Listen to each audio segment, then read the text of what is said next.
Sayyidina Muhammad Ashfili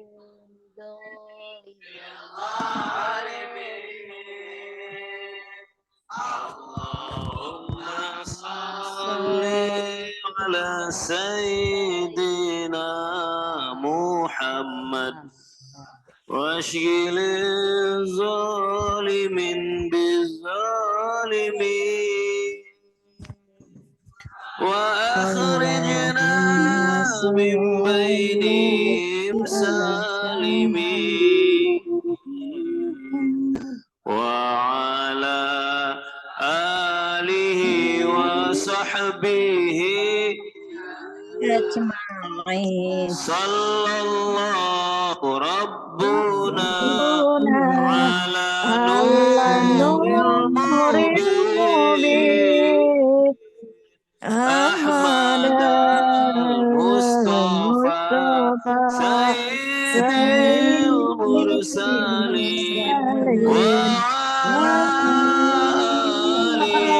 آله وصحبه أجمعين وعلى آله وصحبه أجمعين أعوذ بالله من الشيطان الرجيم بسم الله الرحمن الرحيم السلام عليكم ورحمة الله وبركاته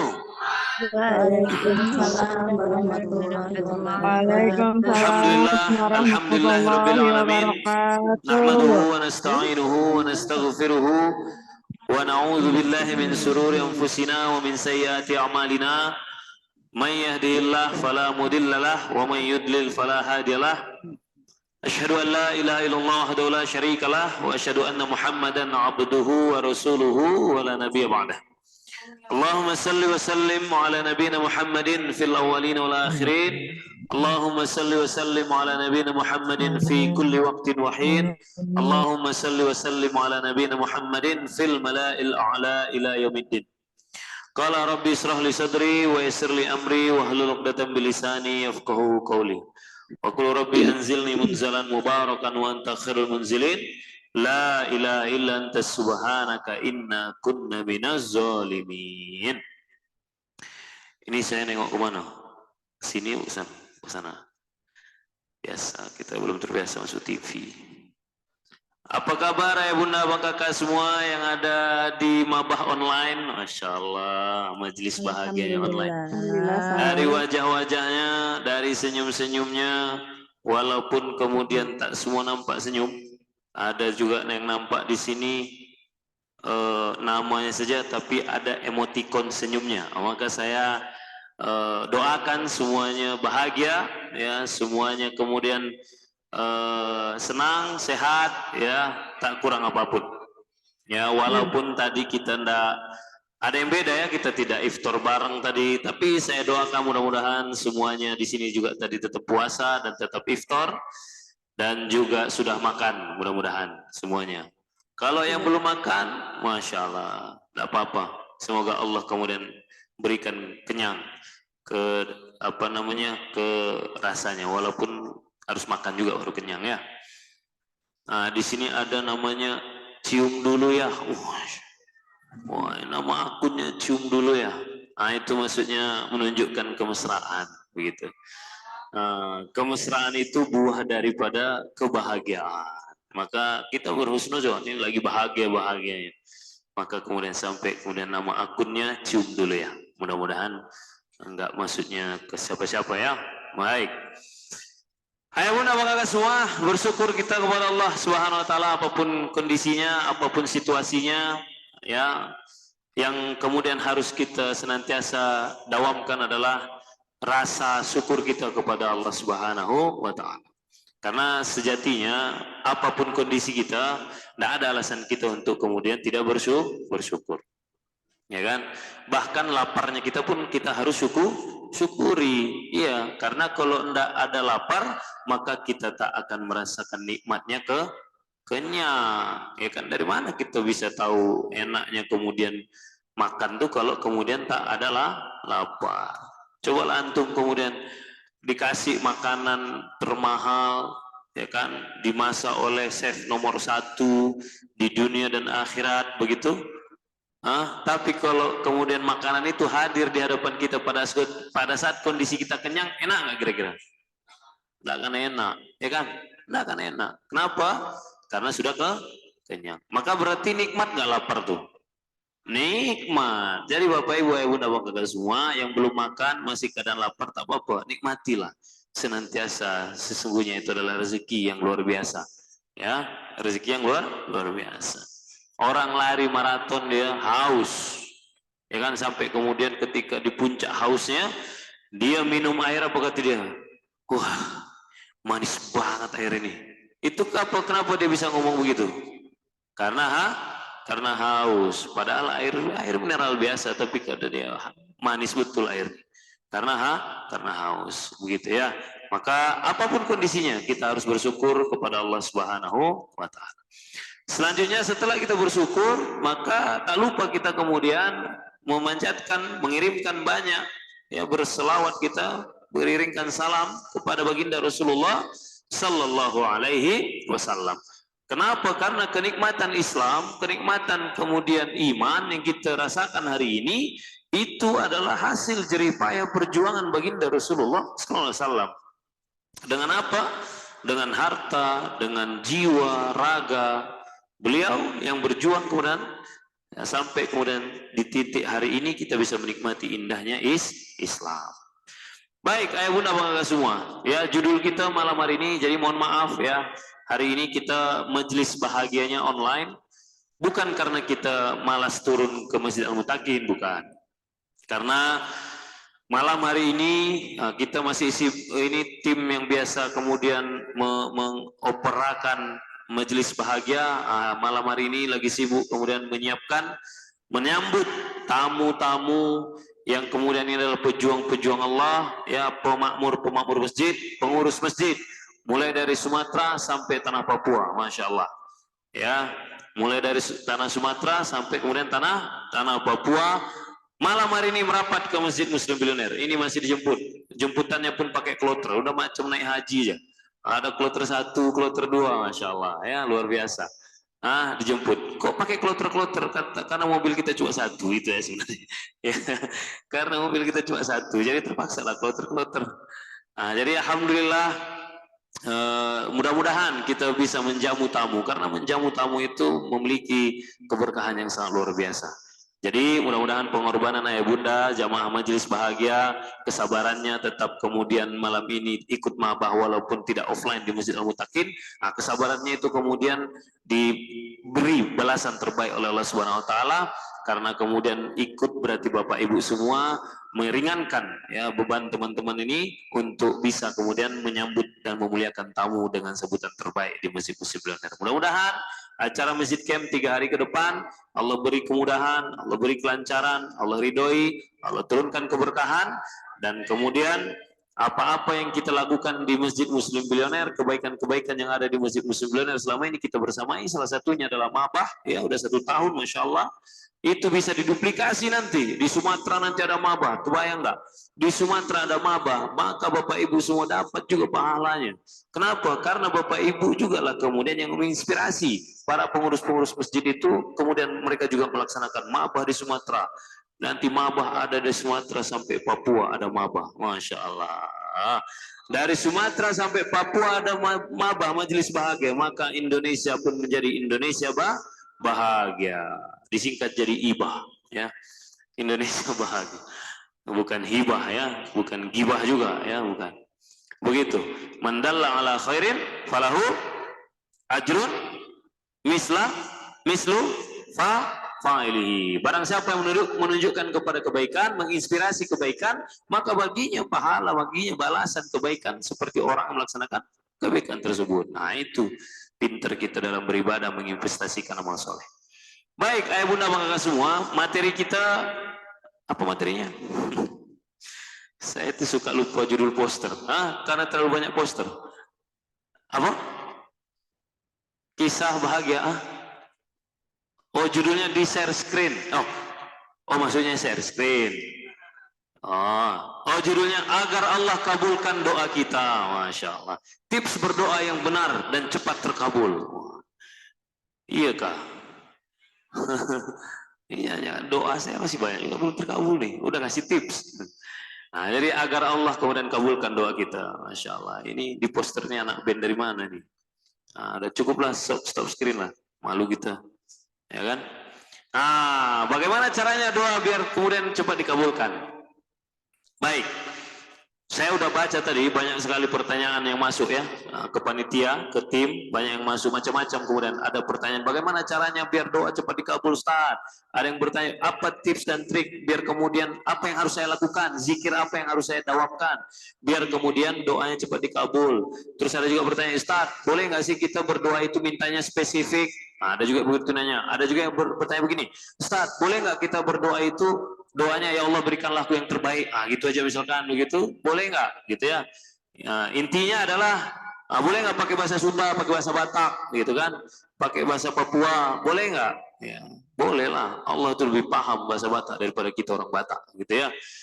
Jadi intinya tadi saya tengok dari pertanyaan-pertanyaan ini adalah intinya mengerucut kepada bagaimana kemudian kita semuanya pengen doa kita diijabah oleh Allah Subhanahu wa Ta'ala. Baik, sekarang yang pertama yang kita masuk dulu dari rumusannya agar kemudian doa kita dikabul sama Allah Subhanahu wa Ta'ala. Pertanyaan yang pertama, kita berdoa itu kepada siapa? Minta itu sama siapa? Sama Allah. Kita berdoa sama Allah, sepakat ya? Karena kalau enggak sepakat, beda nanti tipsnya. Beda tips berdoa sama Allah sama berdoa sama pohon, itu beda. Ya kan? Maka ayah bunda bangga semua yang di sini saya rasa sama bahwa semuanya berdoanya kepada Allah. Setuju ya? Yang setuju tolong di kolom chat. Setuju. Gitu. Jadi kalau saya online itu harus begitu. Jangan nanti saya berkuar-kuar, fotonya tidur semua. Saya harus pastikan kalau saya tidak ngomong sendiri. Ya, setuju? Setuju, Ustaz. Setuju, ya siap. Yes, oke. Baik, kita sudah setuju bahwa kita berdoa itu kepada Allah Subhanahu wa Ta'ala. Oke, baik.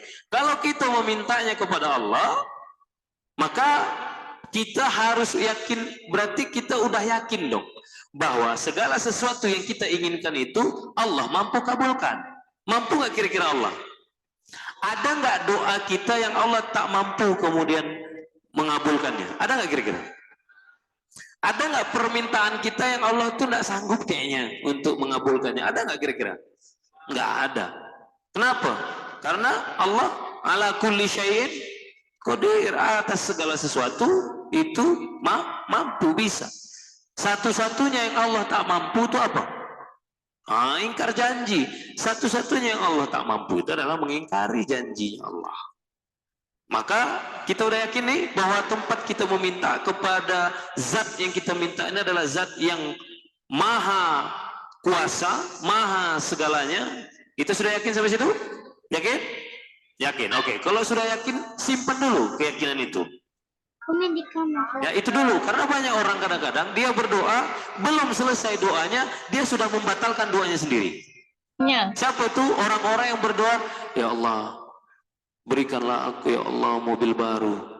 Setelah dia berdoa dalam hatinya, iya kah? Mungkin nggak ya? Dia sudah mempertanyakan doanya sendiri. Dia sudah meragukan doanya sendiri. Maka siapa yang membatalkan doanya berarti? Kenapa?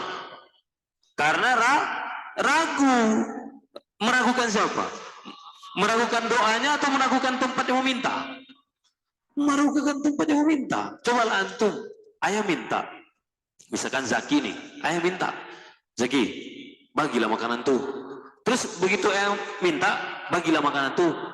Tapi langsung ayah ngomong, tapi kayaknya nggak kau kasih ya. Kira-kira dia tersinggung nggak? Singgung dia, ayah ini gimana? Katanya mau minta, belum juga dikasih, udah mencat saya, nggak bakal ngasih, udah meragukan Zaki, kayaknya nggak mau nih Zaki, ngomong gitu. Berarti tersinggung nggak? Tersinggung, maka itu dulu, yakini dulu, udah yakin belum? Kalau belum yakin, maka minta aja sama yang lain, ya kan? yakini dulu. Kita kadang-kadang begitu. Jangan pernah ragu dengan berdoa. Sudah yakin? Sudah. Oke, kalau sudah yakin bahwa Allah itu mampu kemudian mengabulkan doa kita, maka selanjutnya adalah kita harus tahu, ya kan? Kita harus tahu caranya atau syaratnya tempat yang kita minta tuh mau ngasih. Ayah mau minta sama Zaki tadi. Berarti biar permintaan ayah cepat dikabulkan, berarti kan ayah harus tahu. Harus tahu apa? Harus tahu bagaimana ya caranya meluluhkan hatinya Zaki. Harus tahu gimana caranya kemudian membuat Zaki itu akhirnya senang, suka, dan mau ridho ngasih sama ayah. Maka setelah kita tahu iman betul bahwa kita meminta kepada Allah, maka langkah yang kedua adalah kita harus tahu gimana caranya biar Allah tempat kita meminta tuh mau ngasih sama kita, ridho ngasih sama kita. Oke? Karena kan gitu rumusnya di surat Yasin. Surat Yasin itu surat keberapa? Nah, ada perbedaan pendapat mulai kan. Di surat Yasin ayat 82. Apa bunyinya? Innama amruhu idza arada syai'an ayyakul lahu kun fayakun.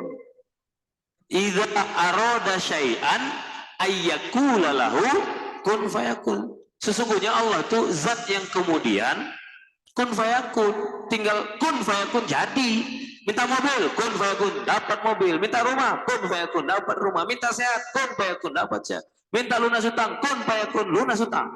Enak gak? Tapi kok gak seenak itu di kehidupan? Apakah kemudian kun fayakun Allah itu tidak nyata? Nyata apa tidak nyata?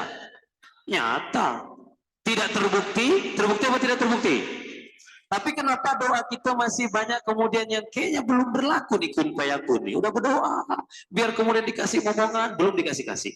Udah berdoa untuk dikasih kemudian jodoh, belum datang-datang. Udah berdoa untuk kemudian diberi jalan biar lunas hutang, belum lunas-lunas. Kenapa ya? Maka sebelum kun fayakunnya itu, tarik lagi ke awal ayatnya. Idza aroda syai'an. Apa artinya itu? Kalau Allah aroda yuridu. Apa arti aroda yuridu? Berkehendak, berkemauan, alias ridho. Jadi ada syaratnya kun fayakun Allah tuh. Syaratnya adalah idza aroda syai'an. Kalau Allah sudah mau, kalau Allah sudah berkehendak, kalau Allah sudah ridho. Berarti yang harus kita cari itu apanya? Kun fayakunnya Allah atau ridhonya Allah? Oh, ini jamaah meninggalkan majelis, kenapa? Kurang seru pembahasan. Oh enggak, ada tugas ya. Baik-baik. Ya. Idza aroda, berarti syaratnya yang kita cari itu apa? Kun fayakunnya apa arodanya? Arodanya. Jadi ayah bunda bapak semua, yang kita cari itu bukan kun fayakunnya. Kun fayakunnya Allah itu tak kemana-mana, udah ada di tempatnya. Solusi dari masalah kita itu sudah ada.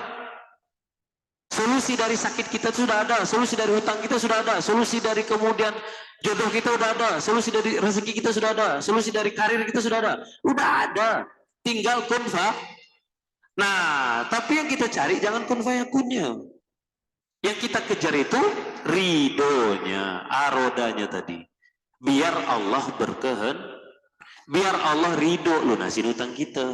Biar Allah ridho sembuhkan penyakit kita. Biar Allah ridho datangkan jodoh kita. Biar Allah ridho kasih kita anak. Begitu kira-kira. Nah, berarti yang dicari apa? Ridho. Baik, rumusannya udah dapat? Maka yang pertama tadi rumusannya, kita yakin dulu kepada siapa kita meminta. Kepada siapa kita minta? Allah. Zat yang tempat kita meminta ini ala kulli syai'in qadir. Maha kuasa sama segalanya. Oke, setelah kita tahu, maka rumusnya adalah yang kita cari itu kuasanya Allah atau kehendaknya Allah. Kehendaknya Allah, kuasanya Allah itu udah ada. Kenapa ada orang sakit? Yang satu disembuhkan, yang satu belum dikasih sembuh. Coba, ya kan? Perihal mobil, yang satu udah dikasih, yang satu belum. Perihal jodoh, yang satu udah dikasih, udah beranak lagi. Yang satu belum dapat-dapat. Perihal anak, yang satu udah dikasih, yang satu belum dikasih. Kenapa? Berarti kan bukan masalah Allah mampu nggak mampu. Allah sudah terbukti mampu. Cuma ini masalah rumusan yang kedua. Berarti Allah belum ridho. Makanya kita cari ridhonya Allah. Oke, baik. Lanjut rumusan berikutnya. Lantas pertanyaannya adalah bagaimana caranya untuk dapatkan ridhonya Allah? Kan gitu. Bagaimana caranya untuk dapatkan ridhonya Allah? Baik. Maka dalam berdoa itu ada 3 dimensi. Ya, ada 3 dimensi. Dimensi yang pertama adalah dimensi kelakuan. Dimensi apa?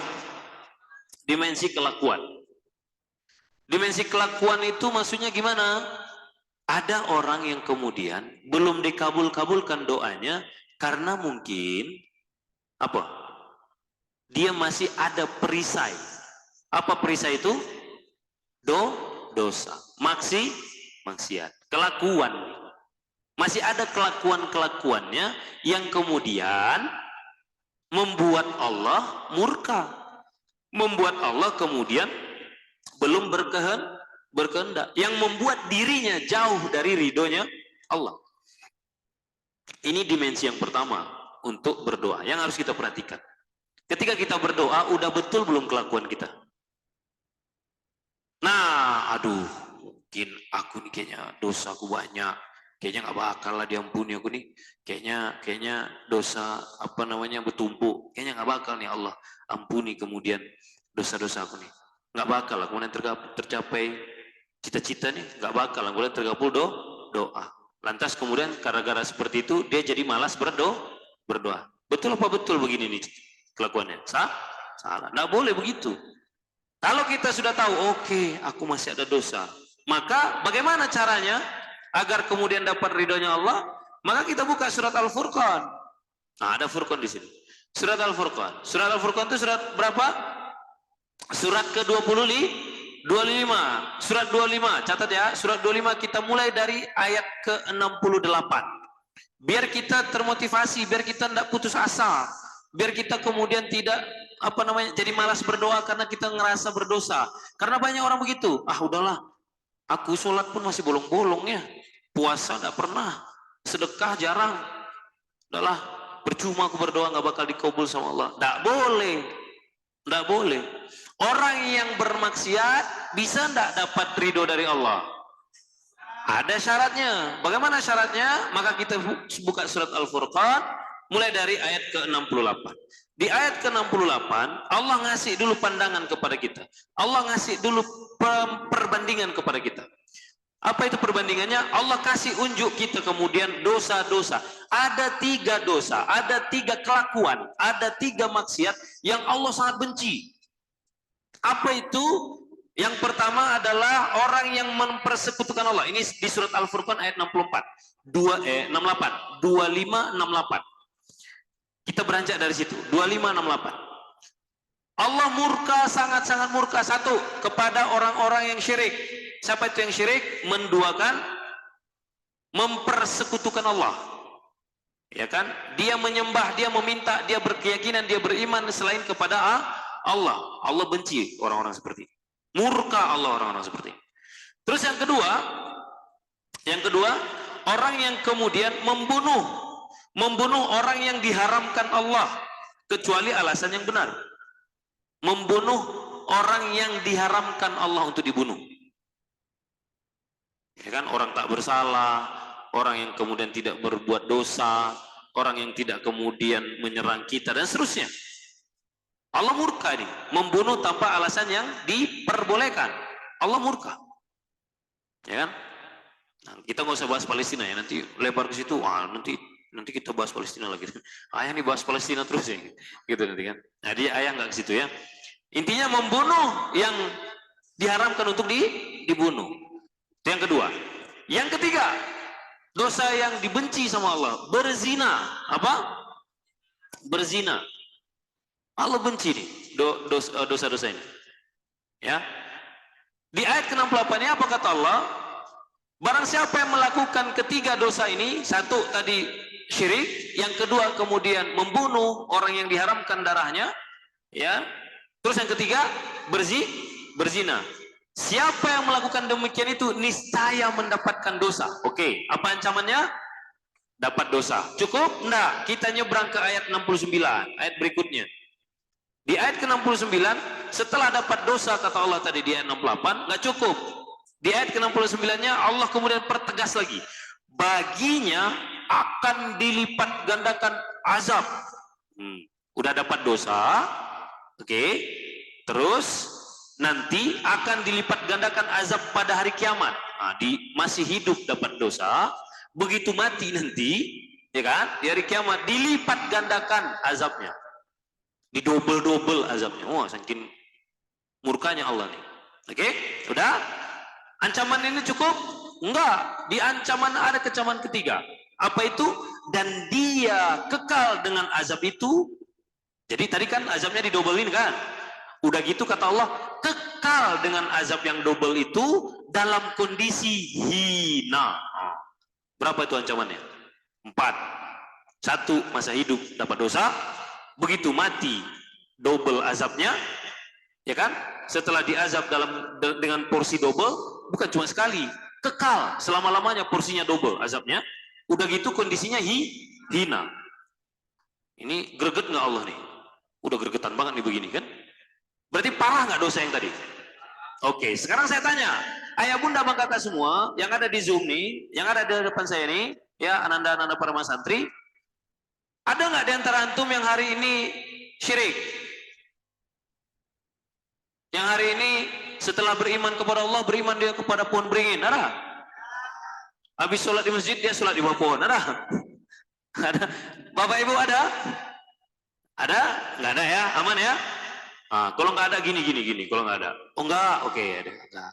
Nggak ada ya? Berarti aman dong? Aman dong? Aman. Oke. Yang hari ini udah membunuh, ada? Orang-orang manusia.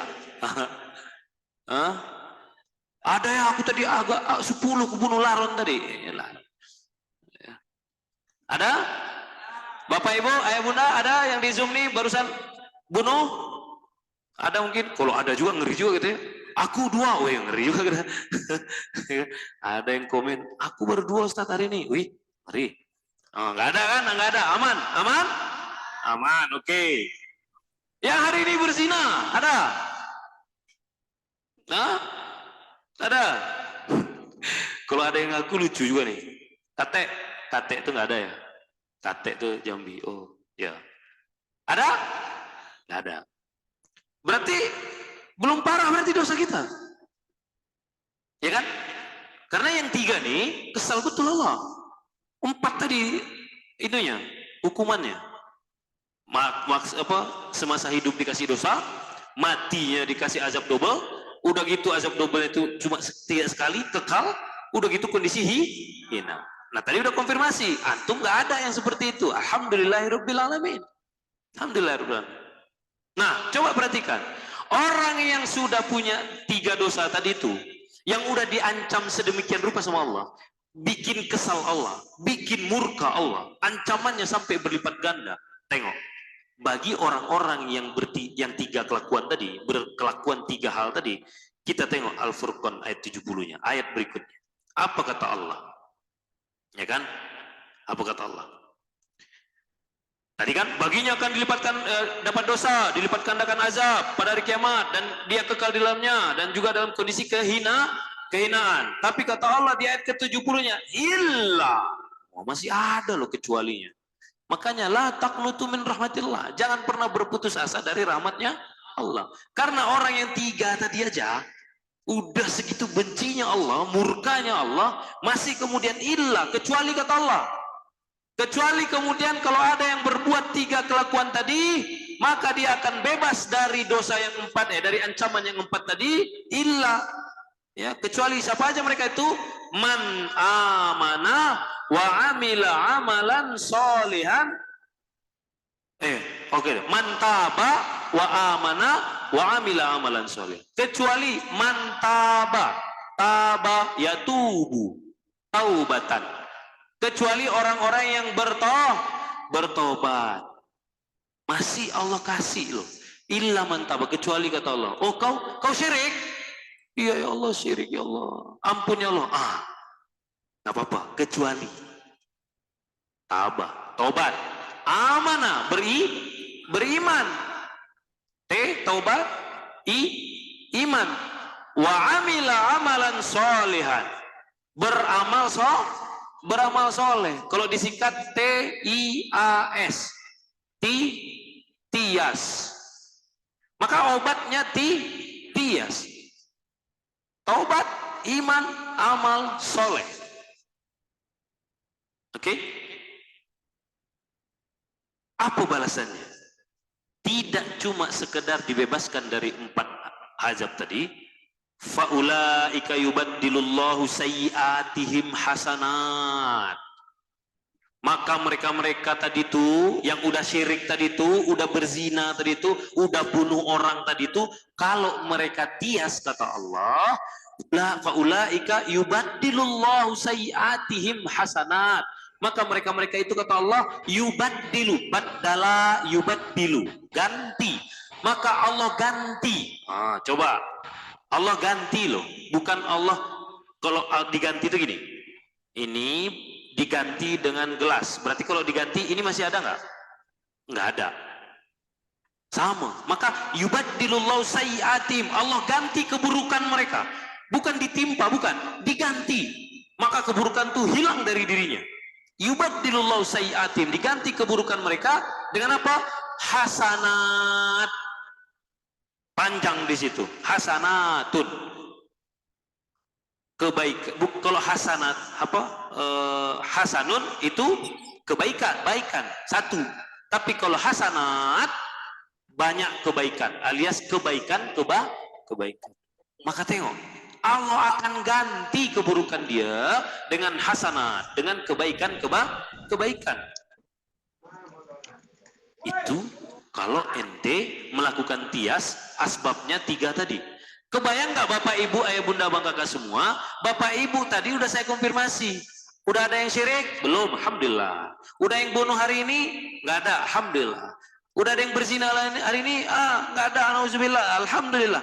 Berarti yang melakukan 3 hal ini aja asal tias masih Allah kasih kebaikan. Apalagi Bapak Ibu. Timbang kemudian sholatnya masih bolong-bolong, udah nggak mau berdoa. Apa katanya? Pasti nggak dikabul lah sama Allah. Tias. Maka rumusan pertama untuk mencari ridho Allah apa?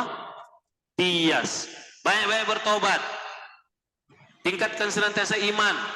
Jangan mau kemudian diajak sama orang untuk berpegang atau mengharap kecuali kepada Allah. Dan banyak-banyaklah beramal soleh. Banyak beramal soleh. Ada majelis, datang. Makanya kan di majelis bahagia tuh udah banyak lah selama setahun nih yang tiba-tiba datang ke depan. Ya Ustadz, alhamdulillah Ustadz, selama ikut majelis bahagia nih, saya luruskan niat saya datang ke majelis bahagia nih untuk kemudian mencari ridho Allah. Alhamdulillah Ustadz, sakit saya sekarang udah sembuh. Makasih Ustadz. Saya bilang jangan makasih sama saya, makasihlah sama Allah. Ada pula yang kemudian datang dimudahkan urusannya, ada yang kemudian tadi keluarganya tercerai-berai menjadi akur lagi, ada yang tadi anaknya badungnya minta ampun malah jadi rajin ke masjid. Itulah kebaikan-kebaikannya dikasih sama Allah. Begitu. Beramal soleh. Maka ada ini 3 utama, 3 yang pertama tipsnya adalah ini yang harus kita lakukan untuk mengejar apa tadi?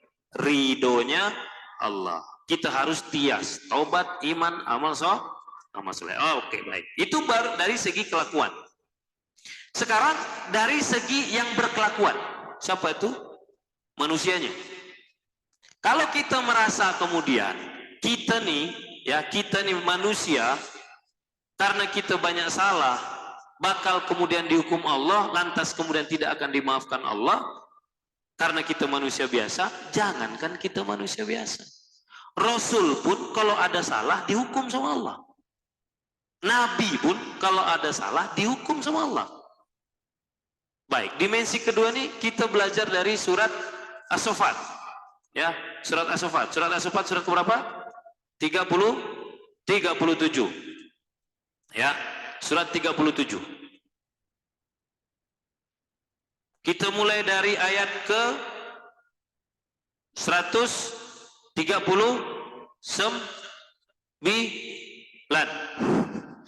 Ayat ke 139. As-Saffat. As-Saffat itu surat ke-37 ayat 139. Kisah siapa ini? Kisah Nabi Yunus. Wa inna Yunus minal mursalin. Maka Allah tegaskan dulu, sesungguhnya Yunus benar-benar termasuk barisan para rasul. Ditegaskan dulu sama Allah. Nih ya, wahai manusia dengar kata Allah. Sesungguhnya Nabi Yunus termasuk kemudian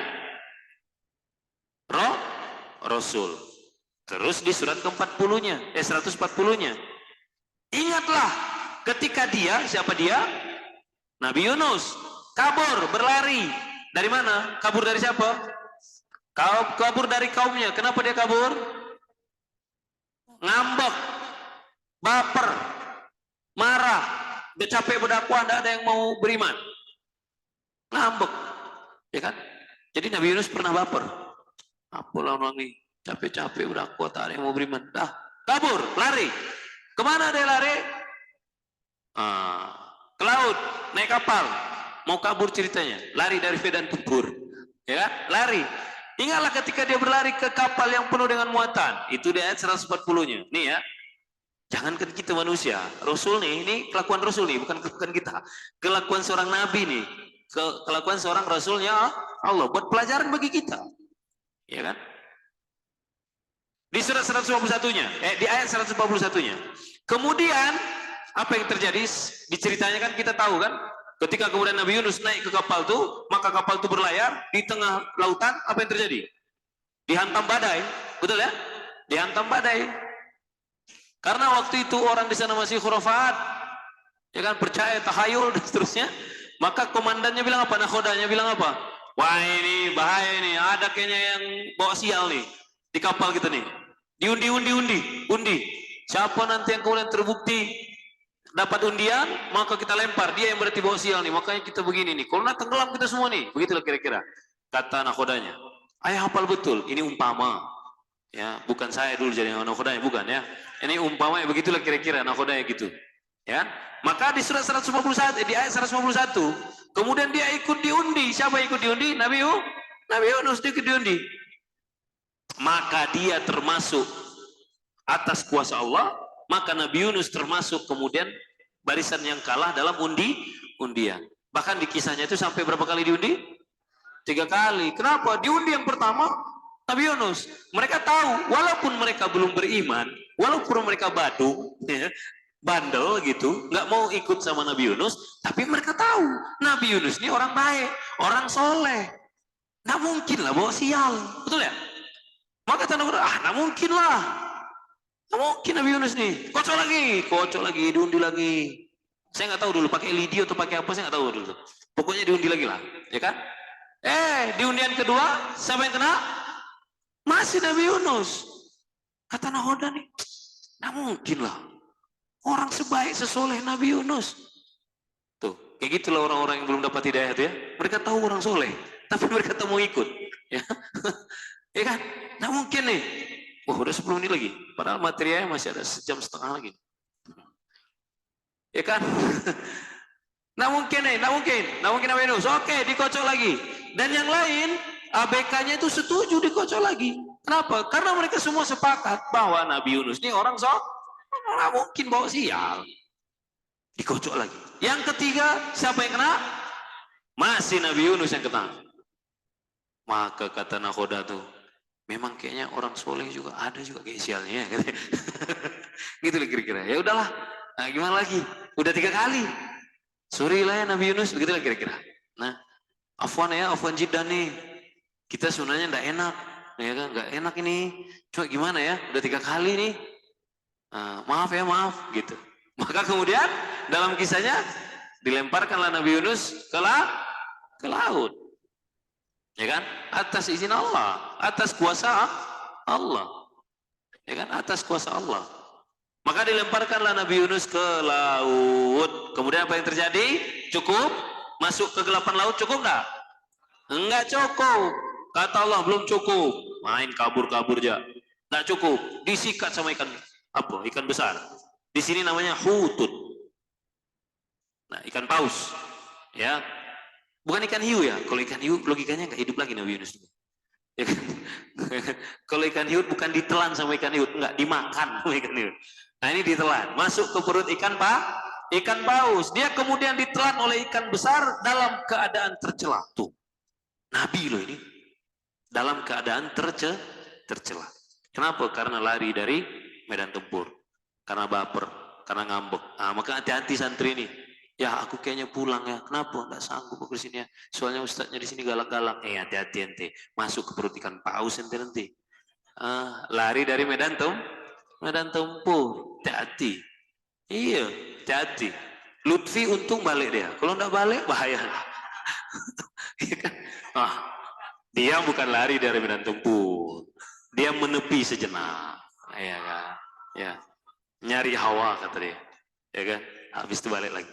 Kalau nggak balik bahaya. Lagi berenang di Lombok, ikan paus. Ini kemarin yang lari dari Pondok Sio tuh. Hati-hati ya. Maka saya lah jadi membayangkan dia dimakan ikan paus ya. Baik. Maka apa yang terjadi? Maka Nabi Yunus masuk kepada 3 kegelapan. Yakni kondisi Nabi Yunus. Gelap malam, gelap laut, dan gelapnya perut ikan paus. Gelap nggak itu? Oh, banget. Gelap tuh begitu tuh. Ya kan, orang-orang ngomong gelap. Nah, begitu tuh kondisinya tuh. Ya kan? Gelap. Kira-kira Pak Bu, kalau Bapak Ibu nih yang di Zoom, kalau kondisinya udah gelap gitu, udah sampai ngomong, "Teteh kenapa teh?" Gelap. Udah sampai kayak gitu status Bapak Ibu, disuruh kemudian berdoa, masih mau nggak kira-kira berdoa? Disuruh kemudian beristighfar, masih mau nggak beristighfar kira-kira? Ada datang orang kan, ibu udah masalahnya sampai ke ubun-ubun ya kan, panas kepala udah sampai ngebul ya kan, karena masalah saking gelapnya. Ya, jam 12 siang terang-terangnya matahari ditanya dia, "Ibu ada masalah apa?" Gelap kata dia. Padahal 12 siang, tapi kata dia gelap. Nah, terus kata orang tuh, "Bu, istighfar Bu, banyak-banyak nyebut." Nah, kira-kira ibu, bapak semua mau enggak dikasih nasihat seperti itu? Nah, biasanya kan, "Berisik lu, bukan lu sih yang ngerasain." Biasanya begitu ya. Bukan yang di sini, bukan yang di Zoom. Di jauh lah, ya, jauh di Antartika, ya, ya, bukan di sini, bukan di Zoom. Biasanya begitu kan? Lagi ini bacot lu, istighfar, coba lu yang ngalamin. Lu juga gitu guys. Makanya nggak kabul-kabul doanya. Karena kita belajar dari Nabi. Nabi masuk kemudian 3 kegelapan dalam kondisi tercela lagi. Iya kan? 3 kegelapan masalah dalam kondisi tercela lagi. Bukan orang yang ngomong, Allah yang kemudian yang ngejudge. Allah yang menghakimi kondisi tercela. Apa yang dilakukan Nabi Yunus? Di surat Al-Anbiya. Kita nyebrang ke surat Al-Anbiya. Surat Al-Anbiya surat berapa? 21. Al-Anbiya 87, 2187. Ya kan? Ingatlah Zunnun. Zunnun itu julukan yang diberikan oleh Allah Subhanahu wa taala kepada Nabi Yunus, ya.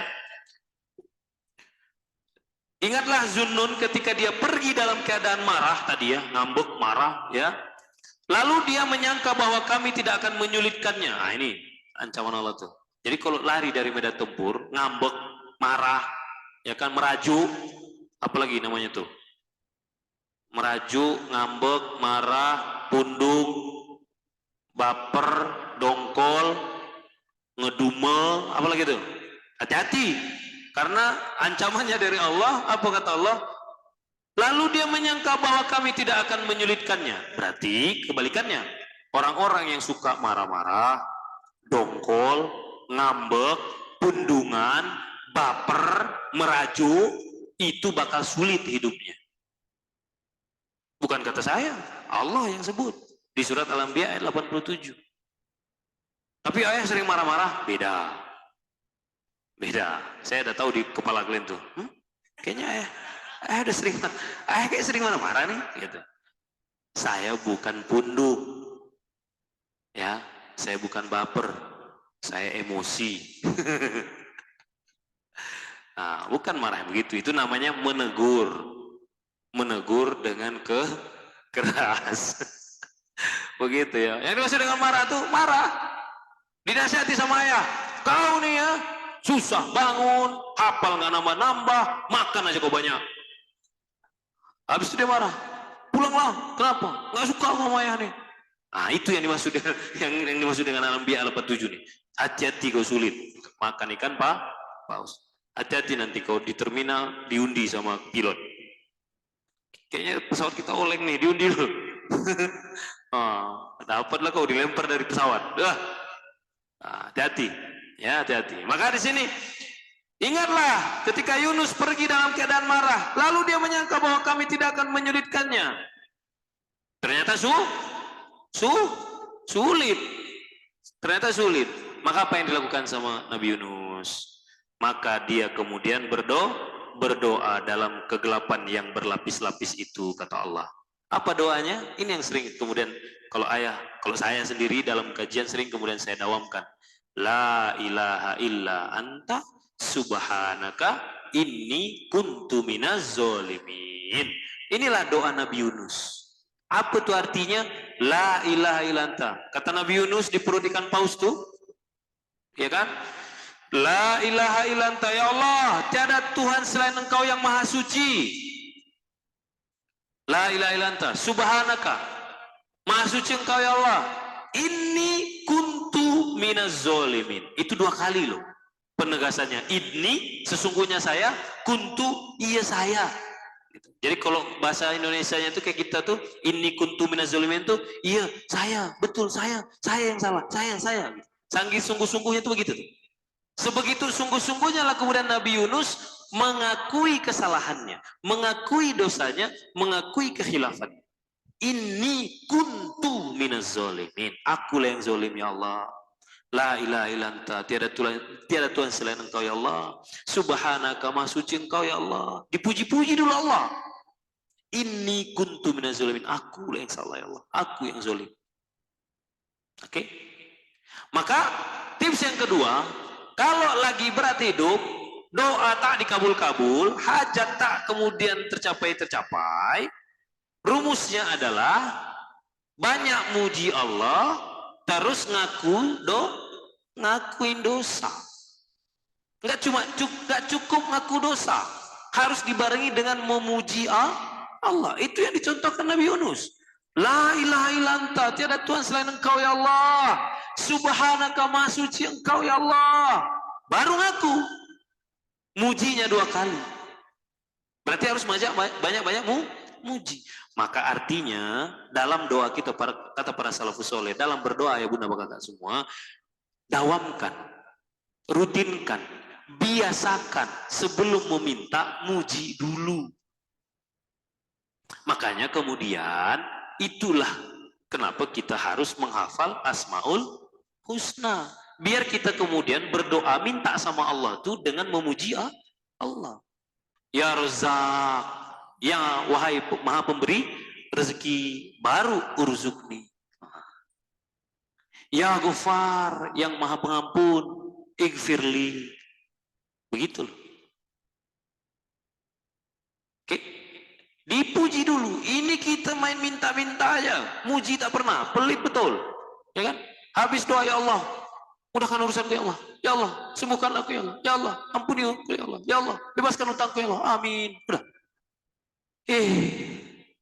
Habis itu kata dia, kenapa lah Allah enggak kabul-kabulkannya? Ente salah. Main minta-minta aja. Pakai metode lah, bos. Pakai ngerayu lah. Kita mau minta sama manusia saja, kita merayu. Ayah tadi kalau mau minta sama Jaki, apa katanya? Ih, ganteng kali lah Jaki ini ya. Masya Allah. Baju baru dia. Masya Allah, gitu kan. Hah? Iya kan? Masya Allah. Bercahaya wajah Jaki ini ya. Masya Allah. Udah ya puji, pinjam 100. Ah, gitu. Ya kan? Begitu. Maka biasanya agak susah dia nolak. Kenapa? Karena tadi dia udah berbunga-bunga kan? Ya kan? Pas dibilang ganteng kali lah Jaki ini. Ayah bisa. Ya kan? Ya kan? Baju baru kok ya. Ya kan? Bercahaya lah muka Zaki ini. Minjamlah 100. Nggak mungkin nanti. Nggak mungkin, udah susah dia. Ya entar ya. Paling minimal begitu. Ya kan? Ini enggak. Kita sama manusia begitu, sama Allah enggak. Habis sholat, assalamualaikum warahmatullahi wabarakatuh. Assalamualaikum warahmatullahi wabarakatuh. Ya Allah, ampuniku ya Allah. Bebaskan hutangku ya Allah. Sehatkanlah ya Allah. Solehkan anakku ya Allah. Manutkanlah istriku ya Allah. Amin. Pulang deh.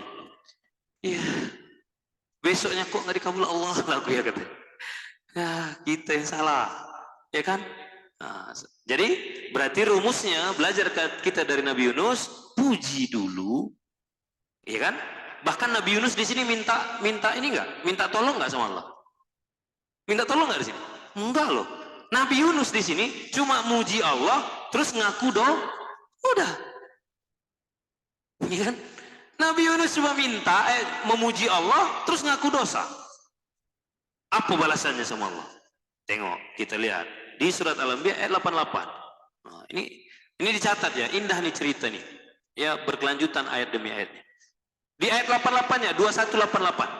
Apa di situ? Kami lalu pastajabna lahu. Kami lalu mengabulkan doanya. Dalam bahasa Arab, fastajabna itu seketika. Ya kan? Masih ingat kemudian ketika Nabi Ibrahim meminta pendapat kepada Nabi Ismail menceritakan mimpinya, bahwa kemudian Nabi Ibrahim bermimpi bakal menyembelih Nabi Ismail. Apa jawaban Nabi Ismail alaihissalam? Faf'al ma tu'mar. Faf'al, ada fa juga di situ. Faf'al, fa'ala yaf'alu, lakukan, melakukan. Faf'al, faf'al itu artinya lakukan wahai ayahku, jangan ditunda-tunda. Nah, gitu.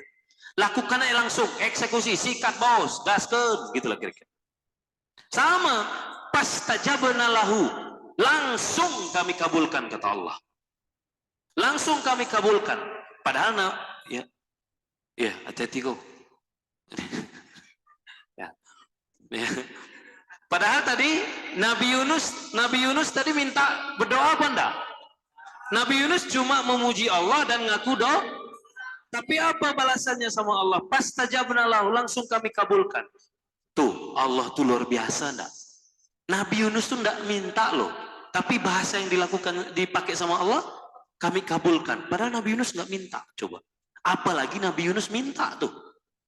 Nabi Yunus enggak minta aja, baru memuji Allah, terus ngaku dosa, langsung dikabul. Artinya apa? Allah tuh tahu yang terbaik sama kita. Allah tuh tahu apa solusi yang lagi kita butuhkan. Allah tuh tahu apa yang dibutuhkan Nabi Yunus. Walaupun Nabi Yunus tak kemudian minta, orang Nabi Yunus udah malu meminta. Maka Nabi Yunus cuma muji Allah terus ngaku dosa. Dah. Tapi kata Allah di sini di surat ke 88 di ayat ke-88-nya pastajabna lahu. Ya. Kami lalu mengabulkan doanya dan kami menyelamatkannya dari kedukaan. Maka diselamatkanlah dari duka yang mendalam. Kenapa? Karena berlapis-lapis dalam kegelapan. Demikianlah kami menyelamatkan orang-orang mukmin. Balik lagi, bagaimana cara Allah kemudian menyelamatkan Nabi Yunus? Bagaimana? Maka balik ke surat As-Saffat tadi. Surat ke-37, ayat ke-145. Nah, apa di situ? Panabadnahu bil ara'i wa huwa sakim. Kami kemudian melemparkannya dari mulut ikan. Kan tadi Nabi Yunus di mana posisinya? Dalam perut kegelapan yang pertama. Betul ya? Dalam perut ikan. Maka kami lemparkan dari mulut ikan. Kemana dilemparkan? Dilemparkan di tengah laut apa ke daratan? Ke daratan. Kami lemparkan dari perut ikan paus tadi ke daratan yang tandus. Sedangkan dia dalam keadaan sakit, luka-luka. Orang masuk perut ikan paus, apa enggak luka-luka? Ya kan? Kita makan tulang ikan kembung aja sakit, apalagi ikan paus tulangnya. Ya? Sakit, kondisi sakit. Coba, solusi pertama ya. Dahsyatnya kemudian solusi Allah tuh kepada kita. Nabi Yunus kegelapan pertama di perut ikan paus. Bisa nggak Allah kemudian mengeluarkan Nabi Yunus, memerintahkan kepada ikan paus, oke, keluarkan itu Nabi Yunus, lemparkan dia, tapi lemparkan di tempatmu aja, berarti di tengah laut. Bisa nggak? Bisa aja. Tapi kan kalau dilemparkan di tengah laut, selesai nggak masalah? Nggak selesai masalah Nabi Yunus. Udah keluar memang dari ikan paus, tapi masih terjebak di kegelapan malam di tengah lautan, masih harus berenang. Udah gitu Nabi Yunus lagi sakit, bisa jadi nggak selamat. Tapi Allah tahu yang dibutuhkan Nabi Yunus. Maka Allah perintahkan ikan paus itu mengeluarkan Nabi Yunus bukan di tengah laut, langsung ke daratan. Jadi nggak perlu lagi berenang, langsung selesai, langsung beres dua kegelapan perut ikan dan kegelapan tuh. Oh iya, kegelapan, ya itulah, ya laut malam, ya kan, selesai. Dahsyat kan? Nah, sebentar ya. Dahsyat, selesai enggak balasan Allah? Enggak. Lanjut lagi di ayat ke 146. Karena Nabi Yunus tadi keluar dari perut ikan paus dalam kondisi sehat atau sakit? Sakit, luka-luka. Maka kami kemudian menumbuhkan tanaman sejenis labu untuknya.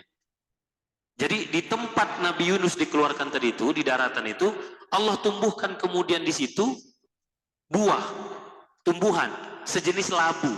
Kenapa labu? Kenapa nggak duren? Coba. Kenapa nggak duren? Kenapa? Susah bukanya ya tuh. Ya kan? Kenapa labu? Kenapa nggak apalah? Ya kan? Stroberi gitu. Ya. Kenapa labu?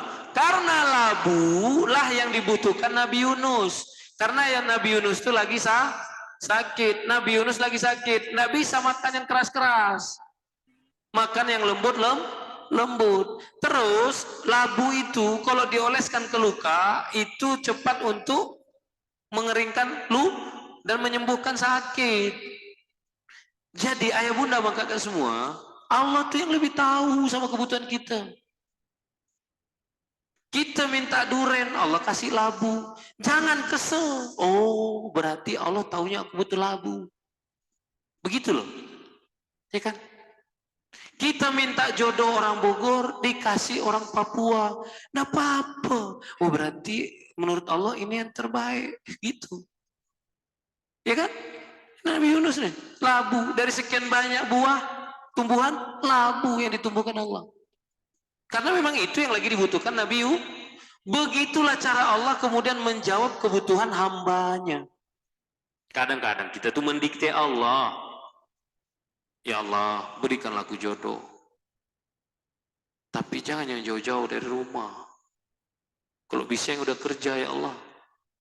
Tapi kalaupun dia kerja jangan UMR ya Allah gajinya.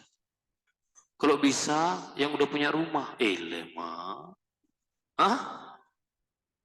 Sementara kata Allah, kalau ku kasih kau jodoh yang dekat rumahmu, nanti kau sering berantem sama mertua. Kalau ku kasih jodoh kau kemudian yang udah punya rumah, nanti kau nggak ada kesempatan berjuang bersama sehingga ikatannya tidak seperjuangan. Nanti suamimu sepele sama kau karena dia udah punya rumah baru kau datang. Kalau ku kasih kau suami yang udah bergaji gede baru ketemu kau, nanti dia remeh sama kau. Sebenarnya itu maksud Allah. Makanya yang dikasih sama Allah yang jauh dari rumah, masih ngontrak, gaji UMR. Paham ya? Jadi jangan didikte Allah tuh. Ya kan?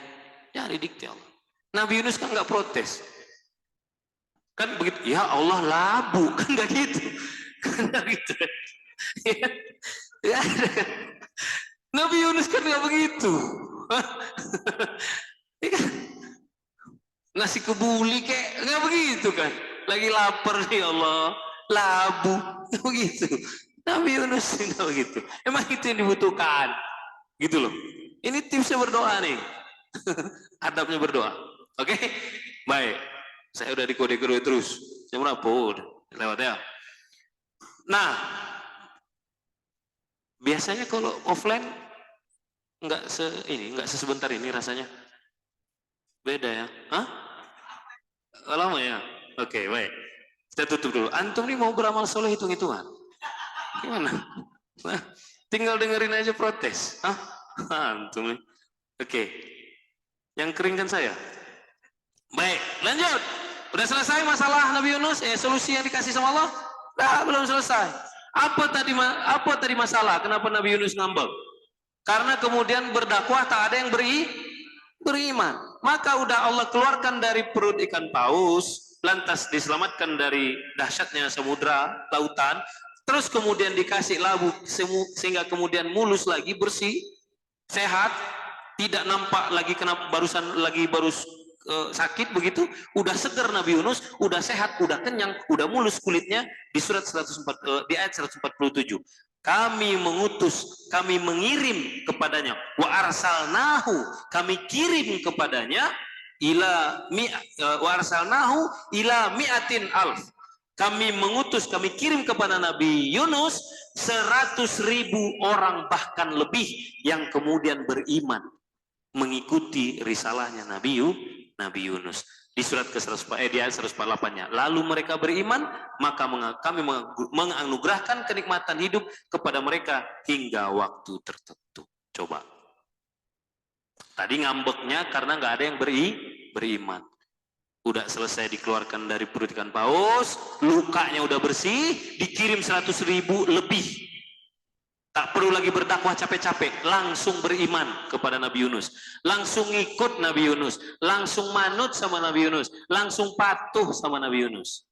Dan mereka nggak tahu kalau Nabi Yunus baru kemudian dimakan ikan paus. Kenapa? Karena mereka temukan Nabi Yunus segar, bersih, udah kenyang, nggak ada tanda-tanda keluar daripada ikan paus. Begitulah cara Allah menyelesaikan masalah kita. Begitu. Oke? Maka rumusan yang kedua, sebenarnya ada yang ketiga, cuman karena udah terlalu malam, yang ketiga nanti. Oke, kapan-kapan kita bahas. Tapi ini saja tips dan cara berdoa, cara bernegosiasi, cara meminta kepada Allah, cara memancing ridhonya Allah, memancing kemudian kehendaknya Allah yang seperti ini. Ya kan? Yang pertama tadi dengan cara apa? Tias. Banyak-banyak kita tobat. Berarti tobat banyak-banyak ngapain? Istighfar. Ya kan? Kita berdoa banyak. Doanya 100, istighfarnya 3 kali. Ya, tidak berimbang. Doa 100, coba istighfar 1000. Saya yakin beda cerita. Ya kan? Permintaannya 1, istighfarnya 1000. Beda pasti hasilnya. Tobat. Iman. Jangan minta ke yang lain. Jangan kemudian bergantung kepada yang lain. Selain kepada siapa? Allah. Yang ketiga apa? Beramal rajin amal soleh, diajak kajian ikut, ada kemudian sunduk lewat kasih walaupun 2000, nafsu gitu ngeliat amal soleh itu, ya kan? Gregetan kalau ada peluang amal soleh dia yang paling depan. Begitu. Yang keempat, amalkan apa yang dilakukan oleh Nabi Yunus. Bagaimana cara Nabi Yunus meminta kepada Allah? Puji dulu, baru mengaku dosa. Bahkan Nabi Yunus nggak meminta, baru memuji dan mengaku dosa doang.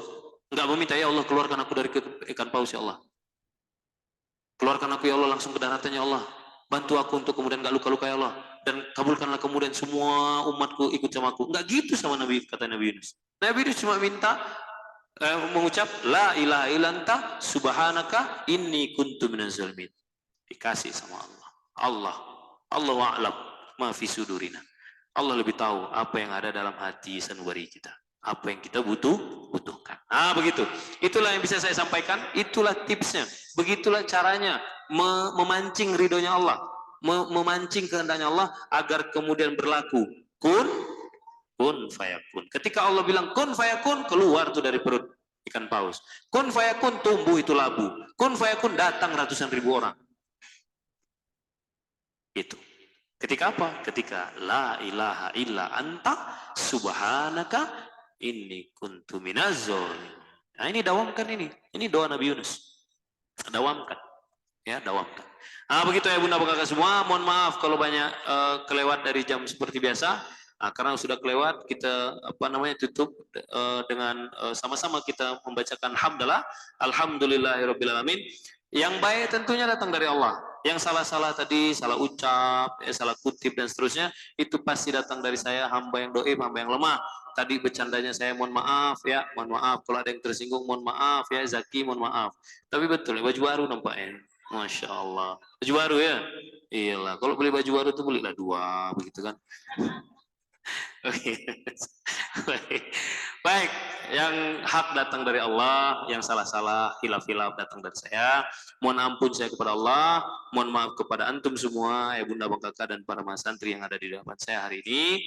Yang segemu-gemunya ikan pasti ada tulangnya, sekurus-kurusnya ikan pasti ada dagingnya. Ambil dagingnya, buang tulangnya. Kita tutup dengan doa Nabi Ibrahim, Rabbana taqabbal minna innaka antas samiul alim. Subhanakallahumma wa bihamdika asyhadu an la ilaha illa anta astaghfiruka wa atubu ilaik. Mungkin langsung saya tutup saja, tutup lagi saya MC. Terima kasih banyak ayah bunda bangga semua. Selamat beristirahat. Sampai jumpa nanti kita di Mabah pekan depan insyaallah di Masjid Al-Muttaqin. Salam buat keluarga, jangan bosan jadi orang baik. Assalamualaikum warahmatullahi wabarakatuh.